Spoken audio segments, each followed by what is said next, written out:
Hello and congratulations on getting access to this video course on getting traffic from Pinterest. This, of course, is video number 1, which is the introduction, and we're going to dive right in. First things first, I want to talk about the mindset, and we really want to focus on quality over quantity. And what do I mean by that? What I mean is that this is not about how much traffic that you can get from your Pinterest images, but rather how much quality traffic that you can get from Pinterest. So as long as you're thinking of, okay, rather than getting thousands of traffic and thousands of visitors to my Pinterest, and while that is good, you would rather have 10 or 50 or even 100 people who are super targeted, who really want to learn more about your pin and more about what you're having to offer, rather than somebody who's just clicking to just click, if that makes sense. And of course, over time, you'll want to get thousands of high quality traffic as well. So here's a quick overview of what we're going to talk about in this video course. Video number 1 is, of course, this video. Video number 2 is the platform. So before we can actually talk about how to get traffic from Pinterest, you first and foremost have to understand how Pinterest works. Because a lot of times we assume that all social media platforms work very, very similar. And while yes, there is an element of truth to that, the reality is that Pinterest works very different compared to that of Instagram or Facebook or YouTube or any other social media platform as well.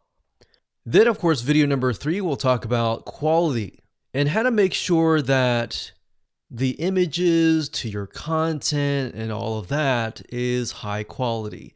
And what exactly do we mean by that? And what does the funnel look like from the point of attracting the person to pinning the image, to looking at the image, to getting them over to your content and all of that?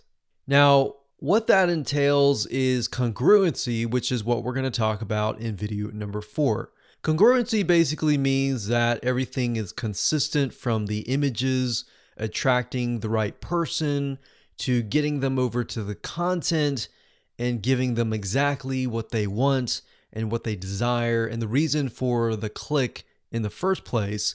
Because believe it or not, a lot of people, when they create marketing campaigns, they totally forget about congruency.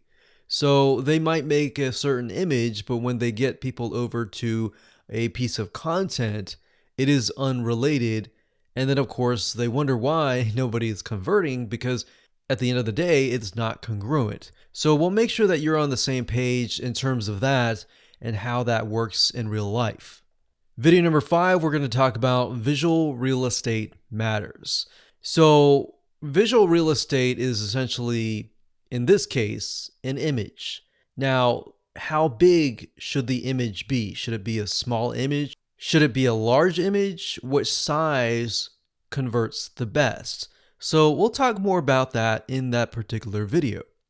Video number 6, we're going to talk about an attractive pin. So in other words, what should your images look like?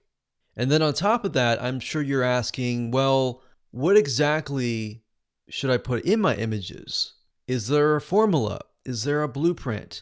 And that's what brings us to video number 7, which is the anatomy, or in other words, a breakdown step by step of what every single image should contain at minimum. Video number 8, we'll talk about the reverse engineering hack. And this little hack here is going to help you figure out some ideas on different images, different angles, and all of that in terms of what you should create. Because a lot of times when you start from scratch, you're thinking, well, what kind of images are pin worthy, or what people would want to pin, what people would want to look at? Because you got to remember on Pinterest that you are competing with thousands of other people who have thousands of other amazing images. So if your image does not stand out, then it's going to be essentially put away and not even looked at, comparing to the other beautiful images, if that makes sense. And of course, last but not least, we got video number 9, which is pin automation. Essentially, this is a bonus video to show you how to automate the whole tedious, boring, time-consuming process. All right?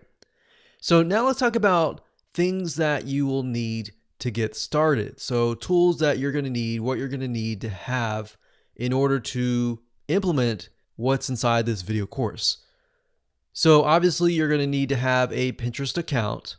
You'll need to have a blog or a site with high quality content. If you don't have it right now, that's totally fine, but you will need to have one because you don't really want to direct people directly from your image directly to your sales page because people don't know you. People are still warming up to you. So we'll show you a little bit more in terms of the funnel and how to set up your marketing campaign and all of that. But what the high quality content does is it creates a buffer between your sales page and the image or your opt-in page. So you get them on your list, they sign up, you build a relationship with them, and then you warm them up. So you got to remember, these are people that you don't know. These are not people that know you.